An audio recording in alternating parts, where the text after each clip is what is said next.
बैठक हुई, क्या पिछले बार भी बैठक हुआ था, इस बार क्या डेवलपमेंट और क्या निर्देश दिए गए? देखिए, मैंने पहले भी कहा था कि हमारी प्राथमिकताओं में पेयजल है, सिंचाई है, शिक्षा है, इंफ्रास्ट्रक्चर है,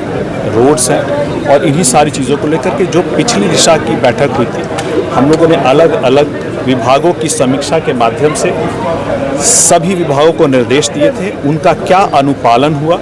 और उन अनुपालन में कितने पूर्ण हुए, कितने अधूरे हैं, और उन अधूरों इसको कब तक पूरा किया जाएगा, इस बारे में विस्तृत चर्चा की गई। साथ ही साथ आने वाले समय में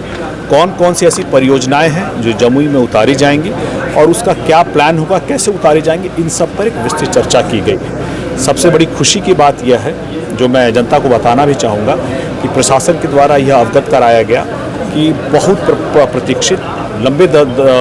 समय से लोगों की प्रतीक्षा थी, जो झाझा बटिया रेल लाइन में जो पिछली बार हम लोगों ने लग करके आवंटन करवाए थे लगभग 496 करोड़ का, प्रशासन ने आज इस बात का संज्ञान दिया कि अधिग्रहण लगभग पूरा होने वाला है और जल्द ही इस पर रेल परियोजना का कार्यान्वयन आप होते हुए देखेंगे। इसके साथ ही साथ मैंने प्रशासन को इस बात के लिए सजग किया कि हमारे प्रयासों से अगर नवादा लक्ष्मीपुर लाइन अब स्वीकृत हो गया है, 621 करोड़ का आवंटन हो गया है, तो तुरंत ही इसको, जैसे ही आपके पास इसके निर्देश आएंगे, आपको तुरंत लग करके इस पर भी कार्य शुरू कर देना है, ताकि जमुई की जो कनेक्टिविटी है, रेल कनेक्टिविटी है, जो हम लोगों ने कहा है कि हम हाई कैपेसिटी रेल कॉरिडोर के तौर पे इसको डेवलप करना चाहते हैं, इसको भी बल मिल सके। साथ ही साथ पेयजल को लेकर के बात हुई, चूँकि गर्मी और इसके बाद बारिश की बात है, जहाँ पर किसानी की बात होगी, बिजली आपूर्ति की बात इसके साथ हुई, क्योंकि उस वक्त बहुत मोटर चलते हैं और पानी की ज़रूरत होती है, इस पर विस्तृत चर्चा हुई। प्रशासन ने बेहतर प्रयास किए हैं, पहले से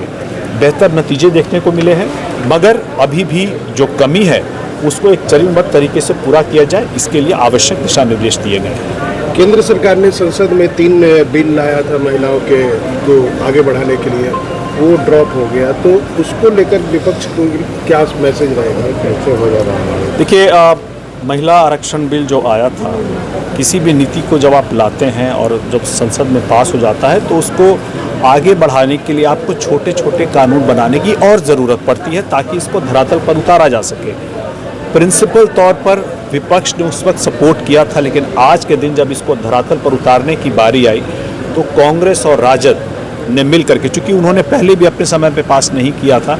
इसको लेकर के जो छोटे छोटे नियम कायदे कानून बनाने की ज़रूरत होती है, उसको लेकर के उन्होंने अपने हाथ पीछे खींच लिए, जिसका हम सभी ने विरोध किया, और आज सड़कों पर भी हमारा ये विरोध प्रदर्शन हो रहा है। जरूरी ये है कि अगर हम अपनी आधी आबादी को अगर 1/3 अधिकार नहीं दे पाएंगे, तो इन दलों को सोचना होगा कि उनकी राजनीति की दिशा और दिशा भविष्य में किधर जा रही है। जो नारी शक्ति के, जो हमारी आधी आबादी है, वो उसके 1/3 अधिकार देने के भी नहीं देना चाहते हैं। पप्पू यादव का एक बयान आया है, उस पर राजनीति तेज हो गई है, वो भी नारी शक्ति से ही लेकर है, उसको आप कैसे ले रहे हैं? देखिए, पप्पू यादव जी का जो पुराना इतिहास रहा है, तो ये बहुत उनसे स्वाभाविक है, वो ऐसी चीज़ें बोलेंगे। जरूरी ये है कि जिस संदर्भ में इन्होंने इन चीज़ों को बोला है, सही संज्ञान लिया है महिला आयोग ने, और संज्ञान लेकर के उनको नोटिस दिया है। अब जरूरी है कि पप्पू यादव जी जाके या तो क्षमा मांगे या अपना स्पष्टीकरण महिला आयोग के सामने दें। इस तरह का बयान अगर मान लीजिए दी जाती है और फिर क्षमा मांग दी जाती है, तो क्या इससे राजनीति हो जाएगी, पूरी हो जाएगी? महिला भावना को कितना ठेस पहुंचेगा इससे? तो जिस तरह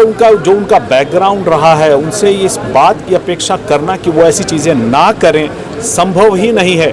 पहले उनका बैकग्राउंड देख लीजिए, और अब वो संत बनने का प्रयास करते हैं, लेकिन रुक रुक कर रह कर उनका जो इतिहास है सामने आ ही जाता है। कांग्रेस के अध्यक्ष मल्लिका खड़गे ने बयान दिया है, प्रधानमंत्री को लेकर एक बात कही है, आपत्तिजनक बात कही, उसको लेकर क्या कहेंगे? देखिए, वो भी नेता सदन रहे हैं, अभी भी नेता सदन है राज्यसभा में, उनको शोभा नहीं देता कि वो एक बड़े दल के नेता सदन के बारे में ऐसी आपत्तिजनक बातों को बोले। आप जिस पद पे हैं, उस पद की गरिमा के लिए ज़रूरी है कि आपकी भाषा में संयम और वो सम्मान, चाहे आपका विरोध जो भी हो, लेकिन उसके लिए संयम और सम्मान हमेशा होना चाहिए। मल्लिकार्जुन खड़गे जी सीनियर नेता है, गंभीर नेता है, जब वो ऐसी बातें करते हैं तो वो अपने आप को हल्का कर रहे होते हैं। तेज प्रताप और प्रशांत किशोर की बैठक हुई है, उसको आप कैसे ले रहे हैं? मुझे लगता है कि दो मित्रों की मुलाकात होगी, इससे ज़्यादा मुझे कुछ नहीं दिखता, क्योंकि यहाँ पर मेल होना ही बहुत बड़ी बात है। तो देखना होगा भविष्य में कि ये किस तरह से आगे बढ़ते हैं, लेकिन एक औपचारिक मुलाकात के अलावा मुझे कुछ नज़र नहीं आता इसमें। अरे ये जदयू के एक MP हैं कौशलेंद्र कुमार, उन्होंने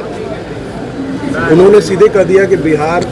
में पैसा है ही नहीं, बिहार दिवालिया की स्थिति में। वैसे में बिहार फर्स्ट, बिहारी फर्स्ट की बात कैसे आगे बढ़ेगी? देखिए, मुझे नहीं पता किस संदर्भ में उन्होंने इस बात को कही है, लेकिन मैं यह जरूर आश्वस्त करना चाहूँगा, मैं बताना चाहूँगा कि इस तरह की जो भी बात बताई जाती है सरासर गलत है। यहाँ के लोग, यहाँ की सरकार अपनी ज़रूरतों के लिए लगातार जिस तरह से केंद्र सरकार के समन्वय के साथ प्रयास कर रही है, आने वाले समय में खास करके जो बजट भी है और आने वाले समय में बेहतर विकास के आयाम आप बिहार में देखेंगे, और इसके लिए जो भी इन्वेस्टमेंट की संभावनाएं होंगी उसको तलाश की जा रही हैं, और अब ये धरातल पर उतरती हुए भी देखेंगी। इस तरह की बातों को, खास करके एक बिहारी होने के नाते इस तरह की बातें जब की जाती हैं तो अपने ही राज्य को के सम्मान को, अपने लोगों के राज्य के सम्मान को ठेस पहुंचाई जाती है। समस्याएं होती हैं, लेकिन समस्याओं का निराकरण भी होता है। अगर ऐसी कोई समस्या होगी भी तो मुझे लगता है कि माननीय मुख्यमंत्री सम्राट चौधरी जी हम लोगों से ज़्यादा सक्षम है इन समस्याओं का समाधान खोजने में। और जहाँ तक रही बिहार फर्स्ट, बिहारी फर्स्ट को धरातल पर उतारने की बात, तो हम लोग माननीय मुख्यमंत्री सम्राट चौधरी जी, हमारे नेता चिराग पासवान जी, माननीय प्रधानमंत्री जी के साथ मिलकर के